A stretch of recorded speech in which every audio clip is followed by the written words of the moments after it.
Hello students, welcome in my channel mathematics शाला। बच्चों, आपके चाहत, आपका प्यार, आपके डिमांड के अनुसार हम एक नए वीडियो के साथ शुरू किया। देखो, ये हम आज का वीडियो हम तुम्हारे लिए ट्रिग्नोमेट्री जो क्लास 10th के चैप्टर पर बेस्ड है शुरू करने जा रहे हैं, जिसमें हम लोग पहला वीडियो इसके एप्लीकेशन यानी सम एप्लीकेशंस ऑफ ट्रिग्नोमेट्री पर बनाने जा रहे हैं, जो हाइट्स एंड डिस्टेंसेस पर है। बच्चों, ये वीडियो काफी इंफॉर्मेटिव होने वाला है और इसे अंत तक जरूर देखो और शेयर सब्सक्राइब करना मत भूलो। तो यहां पर हम लोग कुछ इंपॉर्टेंट पॉइंट को डिस्कस करने वाले हैं। जैसे अभी हम तुम्हारे सामने खड़े हैं और अगर हमें हमारे इस लाइन जो लाइन ऑफ साइट अभी तुम्हारे तरफ जब देख रहे हूं, तो ये लाइन ऑफ साइट कैसा है? ये हॉरिजॉन्टल है। ये कैसा है? हॉरिजॉन्टल।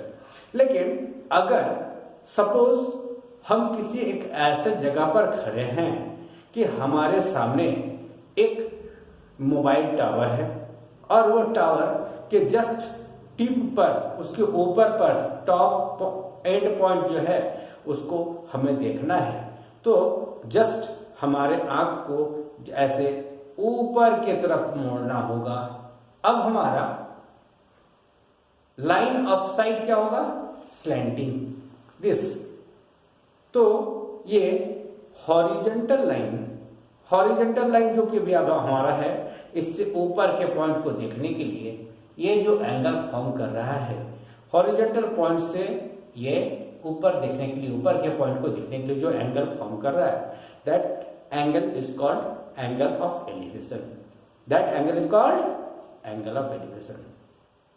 लेकिन सपोज हम आपके स्कूल बिल्डिंग के ऊपर खड़े हैं और नीचे किसी स्टूडेंट को देख रहे हैं, तब हमें हॉरिजॉन्टल लाइन से अपने लाइन ऑफ साइट को नीचे की ओर स्लैंट करना होगा। तो ये हॉरिजॉन्टल लाइन से ये स्लैंटिंग जब है, इसके बीच का एंगल, दिस एंगल, इसको हम लोग क्या बोलेंगे? Angle of depression. तो ये 2-3 point, line of site, angle of elevation, angle of depression, and इसमें किसी ऑब्जेक्ट, अगर वो इलेक्ट्रिक पोल है तो इलेक्ट्रिक पोल का हाइट होगा और ऑब्जर्वेशन पॉइंट से, जिस पॉइंट से देख रहे हैं उस पॉइंट से उसके पोल के फुट के डिस्टेंस फाइंड करना है। इन सब पर बेस करके क्वेश्चंस हम लोग इस चैप्टर में सॉल्व करने वाले हैं। तो चलो आगे की तरफ बढ़ते हैं। इसमें हम लोग क्या क्या डिस्कस करने वाले हैं, पहले उसको देख लें, उसके बाद इनके सॉल्यूशन देखेंगे। लेकिन एक बार ये फिगर से फिर से देख लो कि जब ये ए पॉइंट से पर कोई ऑब्जर्वर है और सी पॉइंट को देख रहा होगा, तो दिस AC यहाँ पर लाइन ऑफ साइट है। इसी तरह अगर आप यहाँ देखो, यहाँ क्लियर होगा कि एक सपोज कोई बच्चा जो किसी टावर के ऊपर कोई आदमी को देख रहा है, देन ये एंगल को क्या बोलेंगे? Angle of elevation.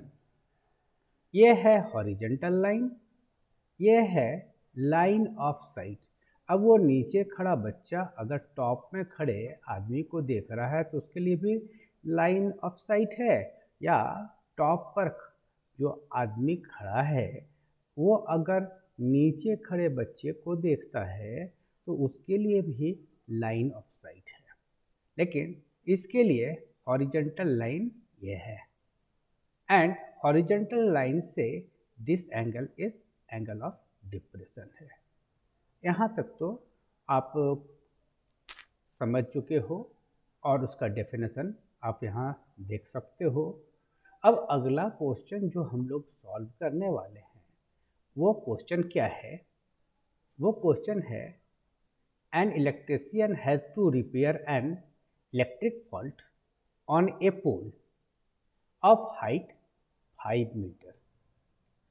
She needs to reach a point 1.3 meter below the top of the pole to undertake the repair work.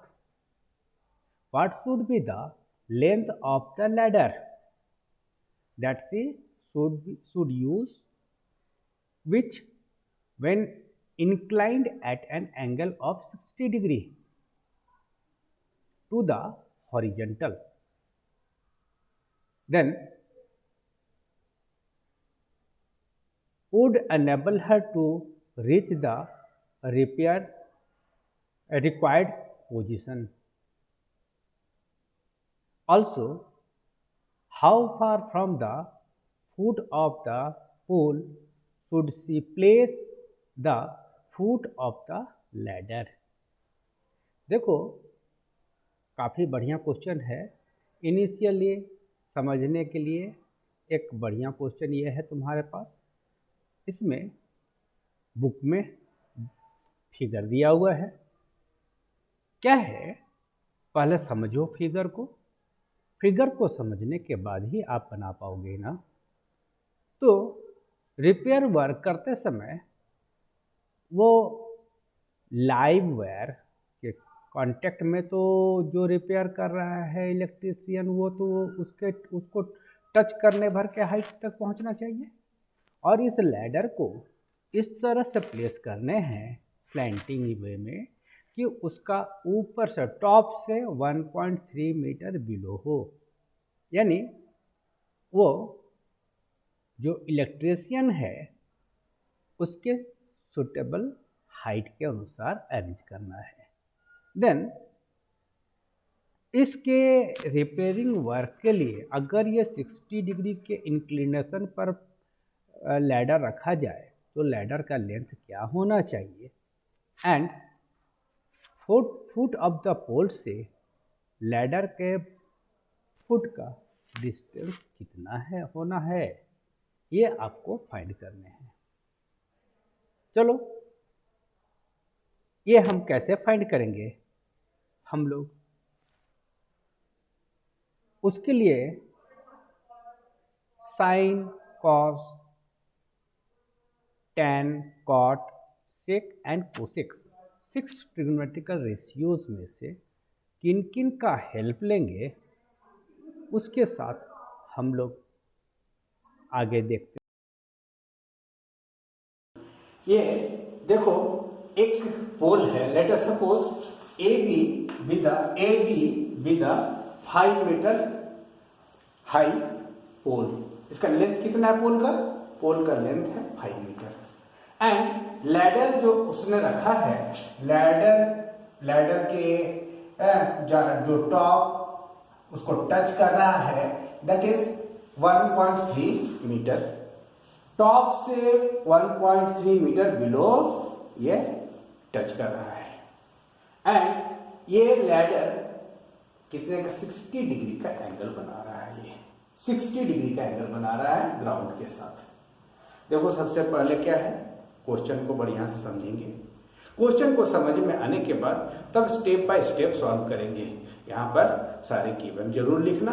Then क्या है कि क्या बोला हमने, AD पोल है जिसका हाइट कितना है 5 मीटर एंड एक लैडर जो रखा है लाइट के साथ 60 डिग्री पर के स्लैंटिंग पर एंगल ऑफ एलिवेशन पर वो जो टॉप से 1.3 मीटर बिलो तक जो वो टच करता है। तो अभी आपको क्या क्या फाइंड करने हैं? सबसे पहला फाइंड करना है कि ये आपको जैसे क्या जो लैडर रखा हुआ है लैडर का लेंथ क्या है एंड सेकेंड वो लैडर पोल के एंड जो जमीन पर गड़े हुए हैं वहां से जो जहां पर टच कर रहा होगा जमीन के साथ लैडर, उसके बीच का डिस्टेंस फाइंड करना है। नाउ देखो यहाँ किस ट्रायंगल में, एक हमारे पास ये राइट एंगल ट्रायंगल है सी डी बी। कौन सा एंगल है?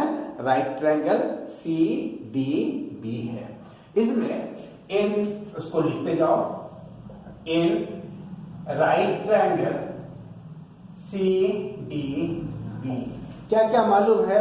सारे इंफॉर्मेशन पहले लिखेंगे हम लोग को मालूम है A D equal to 5 metre and A B equal to 1.3 metre. Then सबसे पहले फाइंड कर लो B D equal to 5 metre minus 1.3 metre, that is equal to 3.7 metre. ये आपको पता चल गया यहां से यहां तक का हाइट। नेक्स्ट आप जब इस पे काम कर रहे होंगे तो आपके लिए नोन क्या है? दिस परपेंडिकुलर, ये परपेंडिकुलर इक्वल टू 3.7 मीटर, ये आपको नोन है। और ये हाइपोटेन्यूस लैडर का लेंथ है, ये हाइपोटेन्यूस है। तो परपेंडिकुलर एंड हाइपोटेन्यूस में रिलेशन किसमें है? या तो साइन में या कोसेक में। देन या तो साइन या कोसेक हम यूज कर सकते हैं। देन सबसे पहला यूज करो आप sine 60 degree equal to perpendicular, that is B D by hypotenuse is BC. That implies sin 60 degree का वैल्यू क्या होता है? हाँ, तुमको याद होगा √3/2 इक्वल टू BD मालूम है जो अभी आप फाइंड कर चुके हो 3.7 मीटर एंड अननोन है अननोन है BC लैडर का।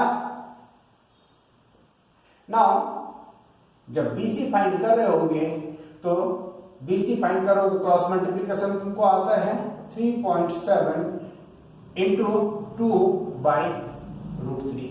नाउ डिनोमिनेटर में रूट नहीं रखते हम लोग, तो एक काम क्या करना पड़ेगा? अगले स्टेप में आप √3 से मल्टीप्लाई करोगे न्यूमरेटर एंड डिनोमिनेटर को, तो क्या आया? इसके बाद तुमको मिल गया ये 7 2 जा 14, 3 2 जा 6 1 7 इंटू √3/3। अब इसके डिवीजन करो, डिवीजन करने के बाद मल्टीप्लाई करोगे, इसको डिवीजन करो, डिवीजन करने पर तुम्हें मिलेगा 3 2 जा 6 एंड 1 4, 3 4 जा 12 बचा 2, अप्रोक्सीमेटली 3 7 जा 21 इंटू 1.732 मीटर। ये दोनों को जब आप मल्टीप्लाई करोगे 4.28 मीटर, ये आपको मिला लेंथ ऑफ द लैडर। लेकिन अभी आपको एक पार्ट और निकालने बचे हुए हैं, दैट इज CD।